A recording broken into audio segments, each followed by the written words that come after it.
बुज़ुर्गों, माताओं, भाई और बहनों, ज़िंदगी क्या है, इसमें हम सब का नज़रिया अपना अपना रहता है। जहाँ हम पैदा होते हैं, जिस घराने में होते हैं, जिस किस्म की कल्चर में अपने आप को पाते हैं, उस किस्म के ख्यालात इंसान के बनने शुरू हो जाते हैं। और फिर जैसे जैसे ज़िंदगी में अनुभव होते हैं, वैसे वैसे हम उन अनुभवों के ज़रिए सोचते हैं कि शायद ज़िंदगी ऐसी होगी। कैसी ज़िंदगी सही है, किस किस्म की ज़िंदगी हमें जीनी चाहिए, ये हम महापुरुषों के लफ्ज़ों के ज़रिए, उनकी टीचिंग के ज़रिए पाते हैं कि उनका नज़रिया क्या था, वो कैसे ज़िंदगी को देखते हैं, और वो चीज़ें जो हमें लगती हैं शायद वो एक किस्म की हों, उनकी नज़र में वो चीज़ें कैसी लगती हैं। हम सब तो जब एक दूसरे को मिलते जुलते हैं तो अपने अपने लिहाज से सोचते हैं कि जिससे हम मिल रहे हैं ये किस किस्म का होगा। जैसे उसने कपड़े पहने हो, जिस किस्म का उसका धर्म हो, जिस किस्म की उसकी एजुकेशनल बैकग्राउंड हो, जिस किस्म से वो बातचीत करते हों, हम अंदाज़ा लगाते हैं कि इंसान इस किस्म का होगा।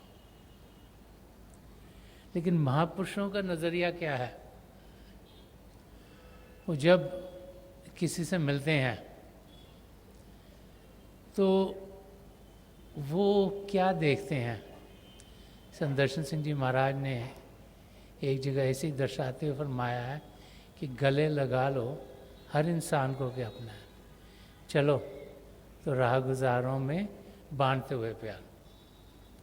कि जब वो हमें देखते हैं तो उन्हें हम सब एक जैसे ही लगते हैं। हमारा भारी रूप नहीं देख रहे, हमारी एजुकेशन बैकग्राउंड नहीं देख रहे,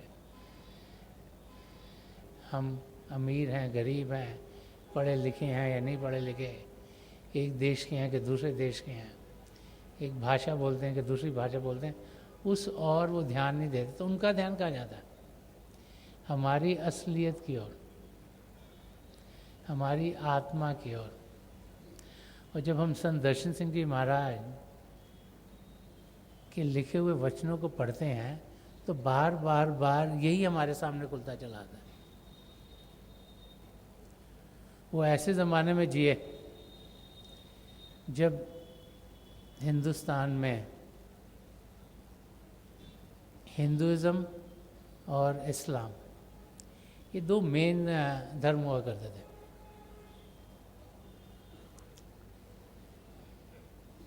दोनों धर्मों के रीति रिवाज अलग अलग, उनके प्रार्थना करने के तरीके अलग अलग। भारी रूप से लगता था कि ये दोनों धर्म अलग अलग हैं। तो संत दर्शन सिंह जी महाराज ने एक जगह फरमाया है ये दर्शाने के लिए कि उनकी नज़र में क्या क्या उन्हें दिखाई दिया। तो फरमा रहे हैं कि शराब खाना है चिश्ती में भी नज़र आए, कि शराब खाना है चिश्ती में भी नज़र आए हमें जो उल्फते नानक के वादा खार मिले। तो वो सीन पेंट कर रहे हैं कि चिश्ती साहब जो इस्लाम में जो सूफीज़म का हिस्सा है, जो महीनुद्दीन चिश्ती जी से शुरू हुआ, कुतुबुद्दीन चिश्ती जी, और फिर उनके बाद जो आगे चलते रहे निज़ामुद्दीन औलिया, दो पीढ़ी के बाद आए, जिनकी दरगाह एक यहाँ पर दिल्ली में भी है। तो कहते हैं कि जब मैं चिश्ती शराब को चाहने वाले लोगों को मिला, उनकी दरगाह में गया, वहाँ पर जो उनके बताए हुए रास्ते पर चल रहे थे। तो जो लोग मैंने पाए वो प्रेम से भरे हुए थे, मस्ती से भरे हुए थे। और जब मैं गुरु नानक के बताए हुए रास्ते पर जो लोग चल रहे थे उनसे जाके मिला, तो मुझे उनमें कोई फर्क दिखाई नहीं दिया। क्यों? क्योंकि वो सब अपने तरीके से प्रेम तो पिता परमेश्वर से ही कर रहे थे। तो ऐसे महापुरुष जैसे संत दर्शन सिंह जी महाराज थे, जब वो किसी से भी मिलते हैं तो हर एक में वो प्रभु के रूप के दर्शन करते हैं। हर एक के अंदर वो जो पिता परमेश्वर का अंश है उसकी ओर ध्यान देते हैं, और वो चाहते हैं कि हमारा नज़रिया भी उस किस्म का हो। वो तब होगा जब हम अपने अंदर पिता परमेश्वर की जानकारी पाएंगे। इसीलिए जो सन्मत का रास्ते में बार बार हमें समझाया जाता है कि हम भजन करें, सिमरन करें, अभ्यास करें, ताकि अपने भीतर प्रभु का अनुभव करते हुए जो जिंदगी का रहस्य है उसकी जानकारी पाते हुए ये ज़िंदगी गुजारना शुरू करें। ज़्यादा इंसानों को तो ये मालूम नहीं कि इस धरती पर आए क्यों हैं, और फिर सारी ज़िंदगी सिर्फ उन चीज़ों में गुजर जाती है जिससे हमें कोई फ़ायदा नहीं होता। बाहर की दुनिया का ध्यान, बाहर की दुनिया से लगाव, बाहर की चीज़ों से लगाव, और इन चीज़ों को पूरा करते ही सारी ज़िंदगी गुजर जाती है। तो महापुरुष जब भी इस धरती पर आए हैं बार उन्होंने यही समझाया कि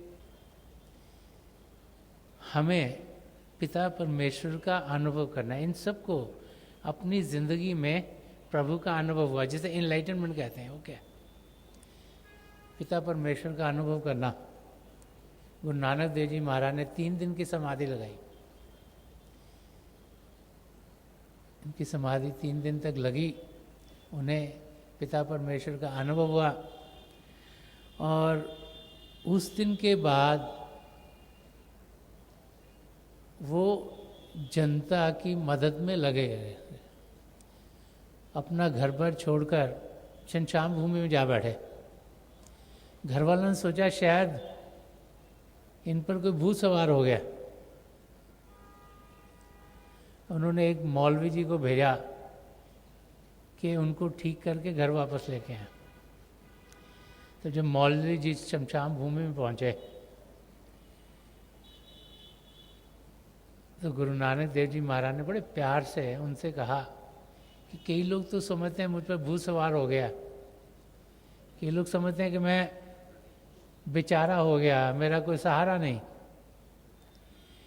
लेकिन मैंने तो पिता परमेश्वर का अनुभव किया है, और मैंने ये अनुभव किया है कि प्रभु हर एक में बस रहे, हम सब एक ही हैं,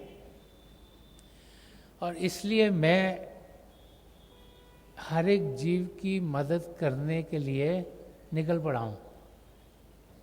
उनकी बहन नानकी भी आई उन्हें समझाने के लिए कि आप घर में रहो।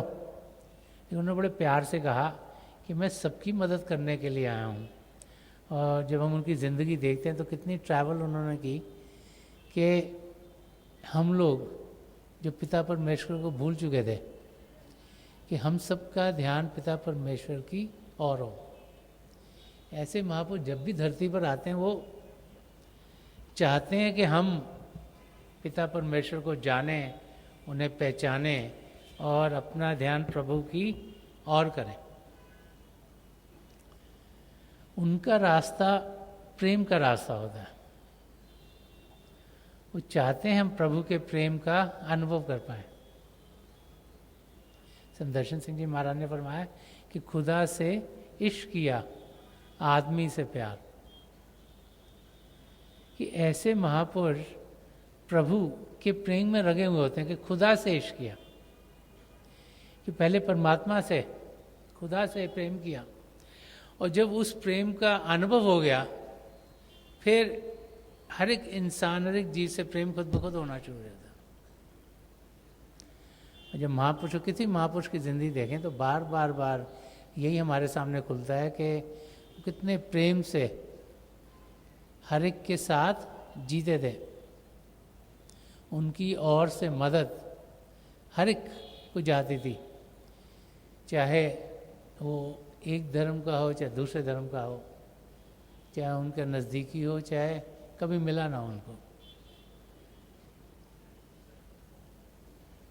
सेवा भाव से जीना, किसी का मददगार होना, ये जानना कि हर एक जीव में प्रभु का रूप है, यही हमें अपनी मंजिल की ओर तेज़ी से लेके जाता है।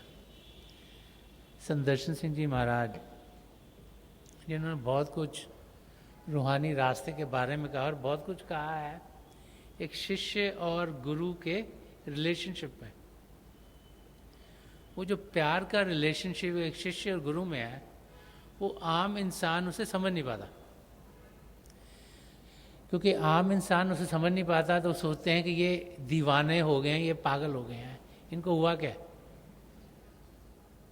लेकिन एक शिष्य जिसके अंदर अपने गुरु और पिता परमेश्वर के लिए प्यार जागृत हो गया, वो फिर उसे उस प्रेम के सिवाय और कुछ दिखता नहीं। वो हर पल हर क्षण चाहते हैं कि उन्हें उस प्रेम का अनुभव हो, इसीलिए वो हज़ारों मील दूर से दर्शनों के लिए आएंगे, इसीलिए वो अपने सद्गुरु की नज़दीकी चाहेंगे। और इंटरेस्टिंग ये है कि ऐसे शिष्य जिन्हें प्रभु के प्रेम और अपने सद्गुरु के प्रेम का कुछ अनुभव हो, वो एक दूसरे के मददगार हो जाते हैं, चाहे वो अमेरिका से आए हों, चाहे कोलंबिया से आए हों, चाहे जर्मनी से आए हों, चाहे दिल्ली से आए हों, पाकिस्तान से आए हों, या हिंदुस्तान के किसी और कोने से आए हों, वो शिष्य जो जिनके अंदर प्रेम जागृत हुआ है, वो एक दूसरे को मदद करते हैं ताकि उनको, जो उनके ख्याल में उनकी मुलाकात अपने सद्गुरु से या उनके जो दर्शन हैं उसमें हर एक को आसानी हो। अगर कोई भी चीज़ उनके उस कनेक्शन में, उनके दर्शन में बाधा देती है तो वो सब वही चाहते हैं उसको हटाओ। तो संत दर्शन सिंह जी महाराज ऐसे माहौल की बात कर रहे हैं, एक जगह फरमा रहे हैं कि निगाहे मस्त साकी का सलाम आया तो क्या होगा, अगर फिर तरके तौगा का प्याम आया तो क्या होगा। वो फरमा रहे हैं कि अगर सद्गुरु की निगाहों से प्रेम की किरणें मेरी ओर आ रही हैं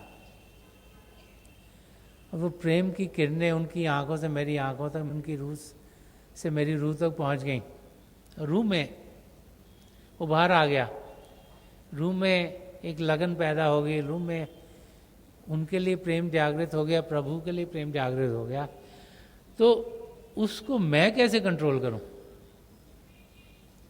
वो तो मेरी कंट्रोल के बाहर है।